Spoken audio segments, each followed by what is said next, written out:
بسم اللہ الرحمن الرحیم۔ حضرت محمد صلی اللہ علیہ وسلم کے عمرے کے تیسرے دن قریش کا ایک وفد عبد العزیٰ نامی شخص کی قیادت میں حضرت محمد صلی اللہ علیہ وسلم سے ملنے آیا۔ عزیٰ، جیسا کہ ہم بتا چکے ہیں، خانہ کعبہ کے 3 بڑے بتوں میں سے ایک بت تھا، اور مکہ والوں میں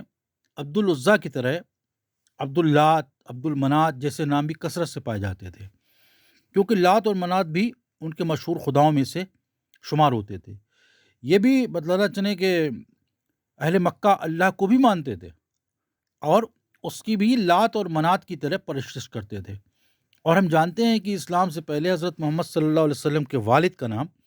عبداللہ تھا، لیکن مکہ والوں کی نظر میں اللہ کو دوسرے بڑے خداؤں کی فوقیت نہ تھی، بلکہ وہ اللہ کو ابراہیم علیہ السلام کا خدا سمجھتے تھے اور اس کا احترام بھی اسی نظریے سے کرتے تھے۔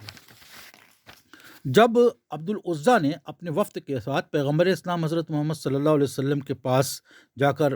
دیکھا کہ آپ دوسرے مسلمانوں کے ساتھ مل کر دعوت طعام کا بندوبست کر رہے ہیں، وفد کے سربراہ کو جب یہ معلوم ہوا کہ دعوت کا بندوبست اس لیے کیا جا رہا ہے کہ پیغمبر اسلام حضرت محمد صلی اللہ علیہ وسلم کے نکاح پر ولیمہ دیا جائے اور قریش کو بھی دعوت دی جائے، تو اس نے فوراً کہا،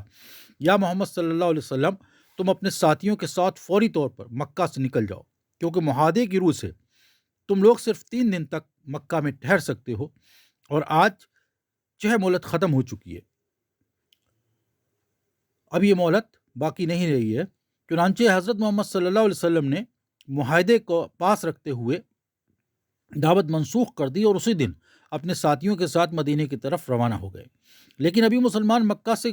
دور نہیں ہوئے تھے کہ خالد بن ولید رضی اللہ تعالیٰ عنہ، جو حضرت میمونہ رضی اللہ تعالیٰ عنہ کی نسبت سے پیغمبر اسلام حضرت محمد صلی اللہ علیہ وسلم کے نزدیکی رشتہ دار بن چکے تھے،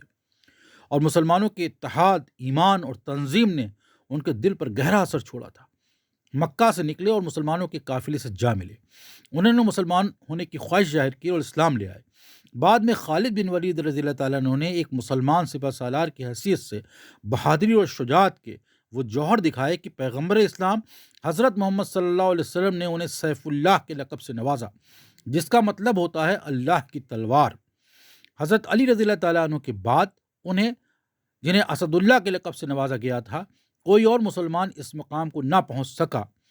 جسے خالد بن ولید رضی اللہ تعالیٰ عنہ کی طرح سیف اللہ جیسا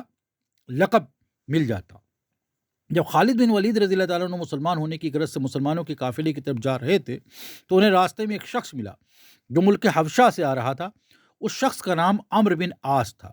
اور وہ بھی اسلام لانے کے لیے اسلامی قافلے کی تلاش میں تھا۔ یہ تو آپ کو یاد ہوگا کہ صلح حدیبیہ کے مطابق اگر مکہ کا کوئی شہری قریش کی اجازت کے بغیر مسلمانوں سے آ ملے تو مسلمان اس شخص کو قریش کے حوالے کر دیں گے، لیکن جب خالد بن ولید جیسا شخص مسلمانوں سے پیوستہ ہو جائے تو قریش کو انہیں طلب کرنے کی ضرورت نہیں ہو سکی۔ چنانچہ انہیں یہ احساس ہو چلا تھا کہ اب اسلام پہلے سے زیادہ ہر دل عزیز اور مستحکم ہو گیا ہے۔